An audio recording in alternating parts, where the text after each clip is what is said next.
Hello readers! Happy New Year! This is the first entry into the new year. I don't have much to discuss besides how I feel at this moment. I just finished Tyler Perry's Sister show, and I loved it. It is a great show. It makes me reflect on a few things that are going on in my life right now. My situation is not so great. I have been through a lot with this person.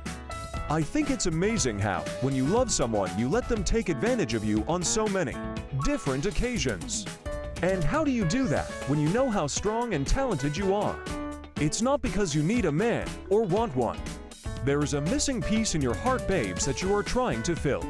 You have tried church, a man, and other distractions, but nothing can replace the loss of certain key people in your life. No matter how often you read your Bible, that emptiness is still there. No matter how much a person tells you they love you, it's still a hole there. I realized that the way I grew up was messed up. I am traumatized by love. I was talking to a doctor friend, and I was telling her about a situation I was having with childcare, and how my father didn't blink twice about coming to help me.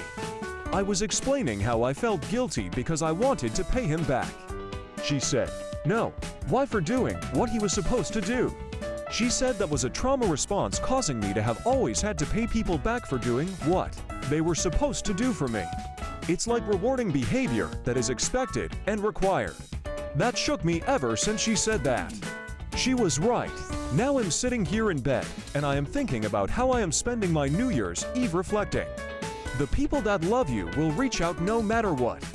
The people who don't love you will never reach out because that's just it, they don't love you. They are waiting for you to reach out to see how much you love them. Then they pretend to love you until you wake up. So I ask that you see this moment for what it is. No one is coming to save or rescue you. You're gonna have to be your hero this time, babes. Hello readers. This is part 2. I feel bad because I want better for my child. I always have, but life is not turning out to be that way for me or her. She doesn't complain, but I know she wants a dad who loves her, is there, and shows her how to do all the hard things. She knows that mommy is there, but it's something about dad. I remember when I was a little girl and how much I wanted to be around my dad. This was before I learned who my real dad was. I loved going to his apartment, but I didn't like when he drank. He was an alcoholic. I didn't know it then, but years later I knew. My great-aunt raised me, and my siblings, we called her Mama. One day she asked him if I wanted to see him. I told her no, I didn't want to go cause all he was going to was get drunk. The next week or so he passed away. I felt horrible, like it was my fault he died because I didn't want to see him. Then on the same day he died, she told me that my real dad was alive, but she didn't know where he was. That hurt me even more because why didn't he come and get me?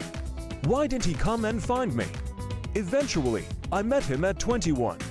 He is a recovering addict too, and he has his ups and downs, but when it comes to helping me with my child, he is the best grandpa a girl could ask for. He has always been by her side when I needed him the most. He has never failed me yet when it comes to her. It makes me think about myself when I was little. If he had the opportunity, would he have been there, like he is for my child? This puts things into perspective. I have a lot to digest and analyze. Have a great night.